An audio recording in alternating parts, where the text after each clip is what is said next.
Salut à tous, c'est Louis, j'espère que vous allez bien. Dans cette vidéo, on va voir quelque chose de très important qui est en train d'arriver sur le marché des cryptos et qui s'appelle la alt season. On verra donc à quoi ça correspond et surtout comment en profiter. Et pour ça, je vous présenterai quelques altcoins auxquels je m'intéresse fortement en ce moment et qui risquent de bien performer dans les prochaines semaines, voire les prochains mois.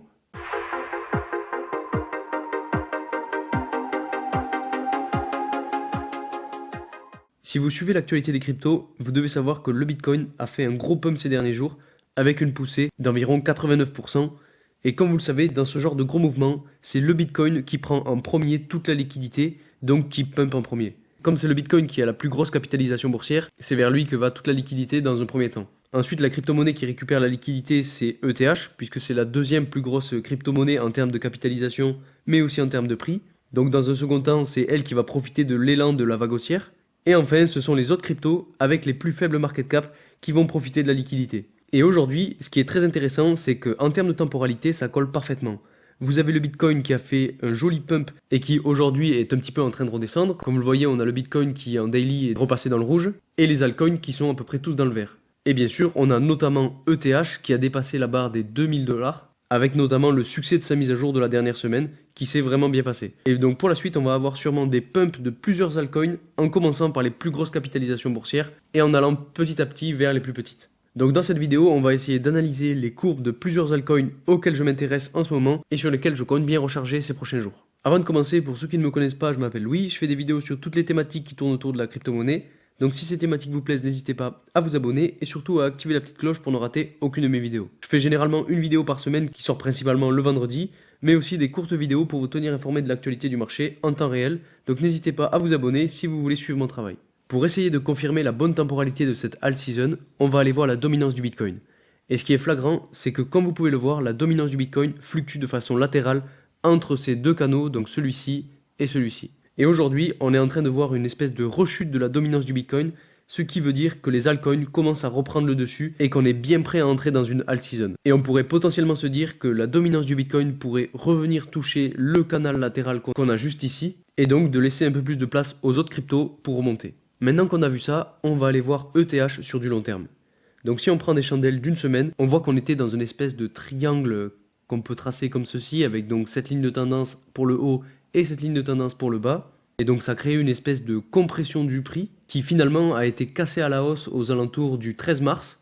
Et vous voyez, on est bien sorti de ce triangle aujourd'hui. Alors on va pas se réjouir trop vite, on va attendre la fin de la semaine pour voir comment on va clôturer la chandelle de la semaine. Mais bon, vu qu'on est dimanche, j'ai bon espoir. Et si on arrive à clôturer au-dessus de la ligne de tendance, ça risque d'être très bon signe pour la suite. Donc pour moi, je vais attendre de voir comment se comporte le prix lors de la semaine prochaine. Et donc si on arrive à bien sortir de ce triangle-là et potentiellement à venir retester cette ligne de tendance pour repartir à la hausse, alors ce sera un très gros signal d'achat pour moi et ça confirmera la alt season avec une grosse partie de la liquidité qui se tournera vers ETH.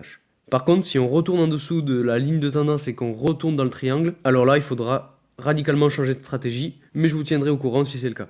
En plus de ça, on n'est pas loin d'une grosse ligne de résistance. Donc à voir comment le prix se comporte par rapport à cette ligne de résistance-là. Il y a potentiellement moyen qu'on puisse se faire rejeter par cette ligne de résistance et qu'on vienne retester cette ligne de tendance pour repartir à la hausse. Et là, donc, ce sera le meilleur des scénarios. Mais évidemment, je vous parle de ce scénario qui se base sur une analyse long terme. Mais dans les cryptos et dans tout type d'investissement en général, il faut savoir visualiser son investissement sur plusieurs temporalités. Passons maintenant au EGLD, qui est elle aussi une crypto dont je vous ai déjà parlé sur cette chaîne et qui est selon moi une crypto à fort potentiel à avoir dans son portefeuille. Si on regarde sa courbe d'évolution, on remarque qu'on a une espèce de canal descendant, donc c'est pas super bon signe pour l'instant. Vous remarquez que pour cette fois je n'ai pas pris en compte les mèches de chandelle, mais je me suis basé sur les corps de chandelle pour identifier cette tendance. Malgré cette tendance baissière, je pense qu'on n'est pas loin de voir de beaux jours pour cette crypto, et pour ça il faut selon moi attendre que la alt season arrive.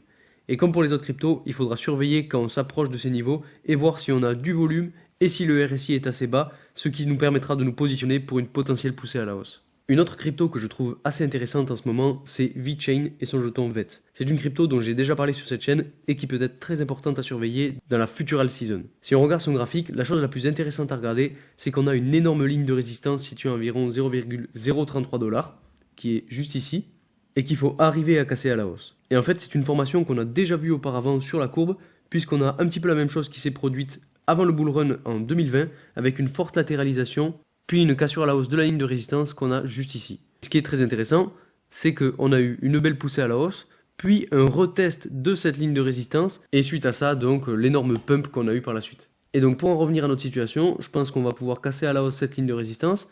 On va sans doute ensuite se faire rejeter par la ligne de résistance qu'on a ici, et donc on viendra sûrement retester l'ancienne ligne de résistance qui sera maintenant niveau de support pour ensuite repartir à la hausse. Donc on aurait potentiellement le même type de mouvement qu'on a eu ici. En plus de ça, ce qui est très important de regarder, c'est cette ligne-là, puisque cette ligne-là était donc l'ancienne ligne de résistance qu'on a eu ici, et qui est devenue maintenant ligne de support à plusieurs endroits, juste ici et juste ici. Donc si on superpose les scénarios, cette ligne-là pour ce mouvement deviendrait donc cette ligne-là pour ce mouvement. Et si ça se passe comme ça, alors le meilleur point d'entrée sera à ce niveau-là. Donc à voir quand est-ce que ça va arriver. Déjà dans un premier temps, il faudra qu'on casse cette ligne de résistance à la hausse, et après on regardera comment ça se passe.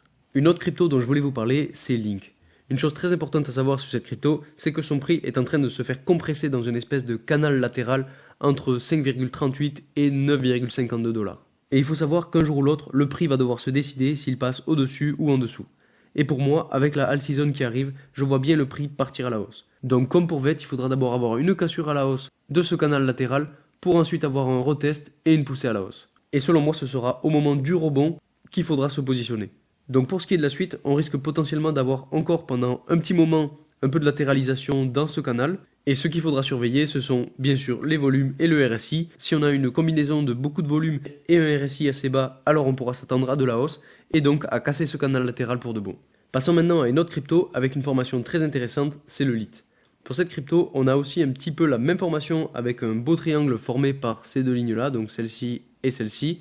On a aussi une tendance baissière avec cette ligne-là toujours et cette ligne-là. Et ce qui est très intéressant, c'est qu'on a eu une cassure à la hausse du triangle, puis une petite chute avec un retest de la ligne de tendance qu'on a ici, et un beau rebond. Donc ce rebond-là signifie qu'on peut s'attendre à de la hausse pour la suite. Et je vous disais que cette formation est très intéressante car comme vous le voyez, la ligne du haut est extrêmement importante car elle a supporté le prix 2 fois d'affilée parfaitement. Si on regarde maintenant le graphique uniquement avec la ligne, on voit bien que le prix est venu se faire rejeter 2 fois parfaitement par cette ligne de tendance. Une fois qu'elle l'a cassée, elle est venue se faire supporter 2 fois là aussi, quasiment parfaitement sur cette même ligne. Si on regarde rapidement le RSI, on voit qu'il n'est pas encore très haut, donc que potentiellement le prix pourrait monter encore plus. Par contre, on voit qu'il n'y a pas tant de volume que ça, donc c'est à surveiller pour la suite. Et si on essaye de se projeter un petit peu plus loin, on pourrait dire que la prochaine ligne de résistance pourrait se situer entre 6 et 7 $. Donc suite à ce beau rebond, on aurait potentiellement une belle montée avec bien sûr des rechutes parce que rien ne monte en ligne droite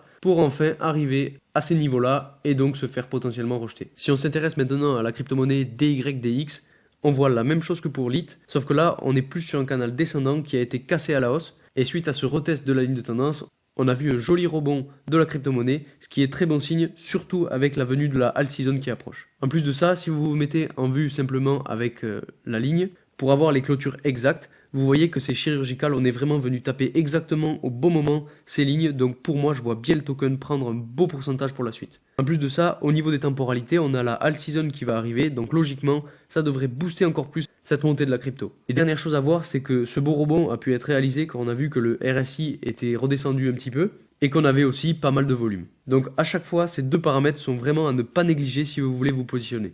Et si on essaye maintenant de regarder un petit peu plus loin, et donc potentiellement la prochaine ligne de résistance, on pourrait dire qu'elle se situerait entre 7 et 7,7 $, donc dans ce canal-ci. Mais bon, on n'en est pas encore là, assurons-nous d'abord de sortir correctement de cette formation, et après on pourra reparler du prochain niveau de résistance. Voilà pour ces quelques altcoins à surveiller dès maintenant. Pour moi, toutes les cryptos que je viens de citer pourront faire de bons résultats au cours de la alt season. Bien évidemment, ce n'est pas un conseil en investissement, donc surtout faites vos propres recherches pour vous faire votre propre avis. Dans tous les cas, si vous êtes débutant dans ce monde des cryptos, je vous conseille vraiment de faire attention aux projets dans lesquels vous investissez, de bien vous renseigner et surtout de n'investir que ce que vous êtes prêt à perdre. Donc voilà, c'est tout pour aujourd'hui, j'espère que cette vidéo vous aura plu. Si c'est le cas, n'hésitez pas, comme toujours, à mettre un like, à vous abonner et à mettre en commentaire votre avis sur ces quelques cryptos. Merci encore pour votre soutien, faites attention à vous et moi je vous dis à la semaine prochaine pour une nouvelle vidéo. Salut!